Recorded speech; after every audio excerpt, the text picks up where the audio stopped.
नमस्कार साथियों, zero to JRF channel में आपका स्वागत है। इसी पर जीरो टू जेआरएफ चैनल पर फुल्ली नेट या जेआरएफ की क्लासेस होंगी, वो भी बिल्कुल फ्री। और यह स्पेशल इग्नू के विद्यार्थियों के लिए अति आवश्यक है जो एमएसके का कोर्स कर रहे हैं। MSK master of Sanskrit in arts first year या सेकंड ईयर, इस पर पूरा सिलेबस मिल जाएगा आपको। तो हमारे चैनल को लाइक करें, शेयर करें और सब्सक्राइब कर लें। आज ही इग्नू की व्याकरण पढ़ने जा रहे हैं। इसका सिलेबस एकदम यूजीसी नेट से ही मेल खाता है, इसलिए हम इसको पढ़ेंगे आज। तो आज हम पढ़ेंगे अजंत, पुल्लिंग, अकारांत, राम और हरि को। राम शब्द की रूप सिद्धि में प्रयुक्त सूत्रों को आज हम व्याख्या सहित देखेंगे। तो पहला सूत्र है अर्थवत अधातु अप्रत्यय प्रातिपदिकम। आइए इसको समझते हैं। अर्थवत अधातु अप्रत्यय प्रातिपदिकम, आइए इसको समझते हैं। ये है, इसमें 4 पदों वाला सूत्र है। यह 4 पदात्मक सूत्र है, इसलिए हम इसको 4 पदात्मक लिख सकते हैं। इसको हमने अलग करके लिखा है, अर्थात विग्रह करके लिखा है। अर्थवत यानी कि अर्थवान, अधातु यानी कि धातु का न होना या न धातु, अप्रत्यय न प्रत्यय यानी कि प्रत्यय भी न होना, और प्रातिपदिक संज्ञा। ठीक है, अब हम समझते हैं अर्थवत। अर्थवत होता है अर्थ में मतु प्रत्यय करने पर अर्थवान बनता है, अर्थवत बनता है। ठीक है, ये नपुंसकलिंग है। तो और ये अधातु अप्रत्यय, इसमें न तत्पुरुष समास है, न तत्पुरुष समास। और प्रातिपदिकम ये एक वचन, प्रथमा विभक्ति का एक वचन, अर्थात अर्थवत अधातु अप्रत्यय और प्रातिपदिकम चारों ही प्रथमा विभक्ति के एक वचन में प्रयुक्त होते हैं। अब इनकी व्याख्या कर लेते हैं हिंदी में सरलात। तो देखिए, अधातु यानी कि धातु से भिन्न, अप्रत्यय यानी कि प्रत्ययों से भिन्न, ऐसे अर्थवान शब्द की प्रातिपदिक संज्ञा होती है। जैसे समझ लिए, कहते हैं कि जो धातु ना हो और जो प्रत्यय भी ना हो, लेकिन वो हो अर्थवान शब्द, उसकी प्रातिपदिक संज्ञा होती है। उदाहरण के तौर पर समझते हैं हम। उदाहरण है, जैसे ही राम ले लेते हैं हम। अब राम है, वैसे तो राम कोई शब्द नहीं है, लेकिन इसमें सु आदि विभक्ति का प्रयोग करके हम इसको राम लिख देते हैं। चलता है ना, राम है, रामू, रामा, रामम, रामऊ, रामान, ऐसे ही चलता रहता है। तो राम हो गया, कृष्ण हो गया, हरि हो गया, रवि हो गया, एटसेट्रा। बहुत ज़्यादा शब्द बन जाते हैं। जैसे राम की ही बना लेते हैं, राम प्लस सु। अब राम सु बनता है, तो राम ऐसा का ऐसा जाता है, सु का क्या आएगा, सु का मिलेगा आपको स। उपदेशी अज अनुनासिक से उ की संज्ञा हो जाती है। और ससजुसरु से रू हो जाता है, और रू को खरवसानो विसर्जनीय नाम से विसर्ग संज्ञा होके विसर्ग हो जाता है, मतलब राम है, रूप सिद्ध होता है। इस प्रकार,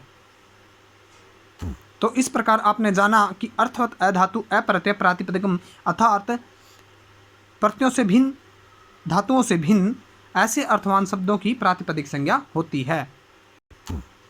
अब हम देखते हैं कृत तद्धित समासाश्च। आइए इसका देखते हैं, कृत तद्धित और समास।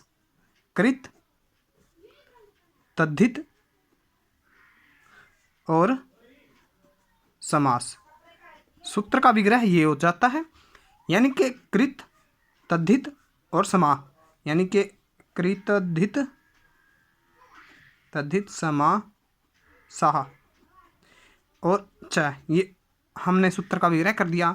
इसमें प्रथमा विभक्ति बहुवचन है, च आपका निपात है। और इसका आइए देखते हैं क्या होता है। इसमें जो है तो यह भी प्रातिपदिक संज्ञा करने वाला सूत्र हो जाता है। च की ओर में ये उसी के तुरंत बाद आ जाता है। किसके? अर्थवत अधातु अप्रत्यय प्रातिपदिक के तुरंत बाद आता है यह सूत्र। तो अब हम जान लेते हैं कि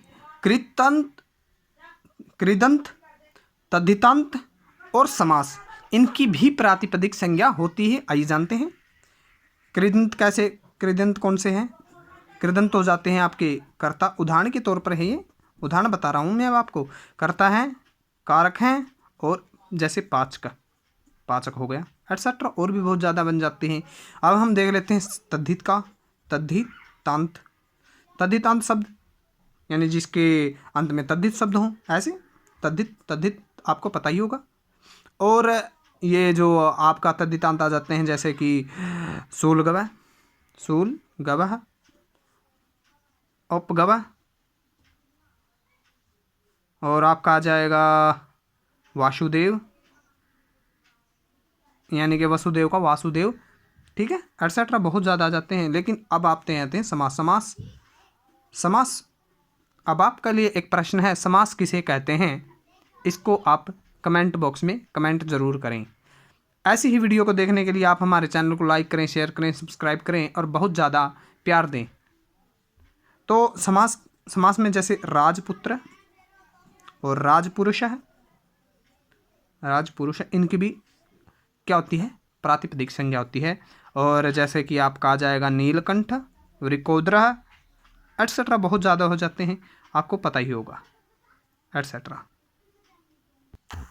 इस प्रकार के इन बड़े बड़े सूत्रों की व्याख्या बहुत ही आसानी से देखने के लिए आप हमारे चैनल को लाइक करें, शेयर करें और सब्सक्राइब कर लें। लिखा है सूत्र में स्वौ जस्मौट छष्टाभ्याम भेस गेम भ्याम भ्यस, याड़भ्यस आना चाहिए, गसी भ्याम भ्यस ngसो साम ज्ञो सुप। दोबारा देख लेते हैं, स्वौ जस्मौट छष्टाभ्याम भीस गेम भ्याम भ्यस गसी भ्याम भ्यस गसो साम ज्ञो सुप। आइए इसको कंप्लीटली जानते हैं। विधा के अनुसार मैंने पहले लिख लिया है कि एक वचन, द्विवचन और बहुवचन में यह सूत्र लगता है। तो ये एक पदात्मक सूत्र था, हालांकि इसमें हाइफन दिया गया बीच बीच में, लेकिन ये एक पदात्मक सूत्र था। कोई पूछे तो बता देना। और ये आपकी लिख दी मैंने, विभक्तियाँ लिख दी, प्रथमा, द्वितीया, तृतीया, चतुर्थ, पंचमी, षठ, सप्त। ये है आपका एक वचन, द्विवचन और बहुवचन, ठीक है। तो आइए हम उस सूत्र को देख लेते हैं। क्या कहा था कि स्वौ जस्मौट छष्टाभ्याम भीस गेम भ्याम भ्यस गसी भ्याम भ्यस गसो साम ज्ञो सुप।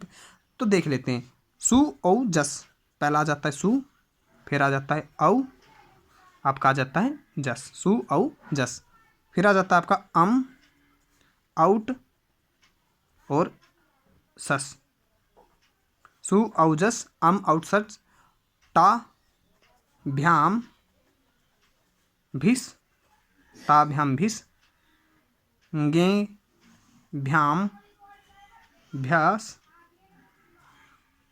गेम भ्याम भ्यास, गसी आपका आ जाता है गसी भ्याम भ्यास, गस औस,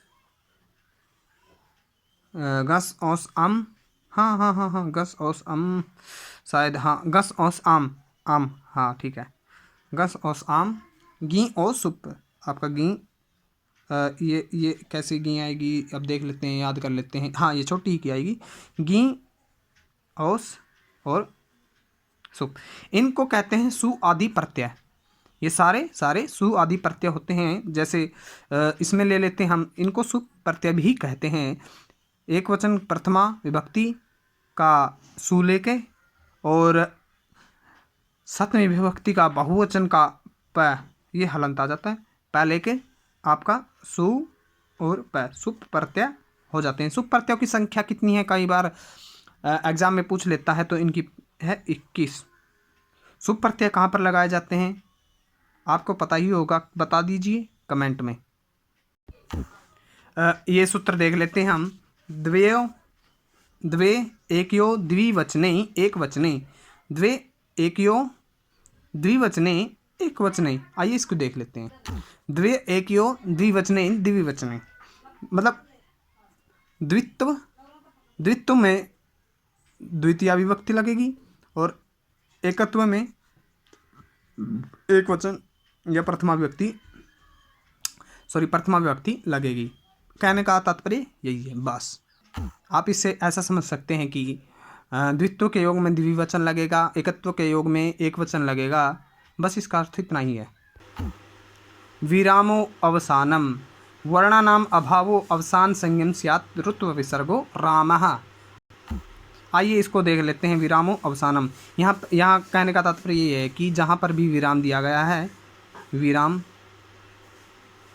जहाँ पर भी दिया गया है वहाँ पर विसर्ग आ जाएगा। जैसे कि राम है ना, राम में हम सुविभक्ति कर देते हैं, प्रथमा विभक्ति, ठीक है। सु को उपदेशे अज अनुनासिक सूत्र से ये उ को इत संज्ञा हो जाता है, इत संज्ञा तस्य लोप से लोप हो जाता है। फिर बचता है हमका राम स, राम स बच गया। अब हम स जुसो रू, स जुसो रू से स को रू बना देंगे, राम रू बना। फिर उपदेश अनुनासिक से ऊ की इत संज्ञा हो जाएगी और फिर बन गया राम र, राम र बन गया। अब ये र आया है, इसको खरब आसानियों विसर्जनीय नाम से राम इस संज्ञा हो जाएगी, राम र यानी पर खाली स्थान हो गया। अब प्लस में तो कुछ करना है, तो आपका आ जाएगा ये सूत्र विरामो अवसानम संज्ञम स्यात्। विराम अवसान की संज्ञा विसर्ग संज्ञा कर दी जाती है। तो इस प्रकार रामः, राम है सूत्र, आपका राम है शब्द बन जाता है प्रथमा विभक्ति एक वचन में।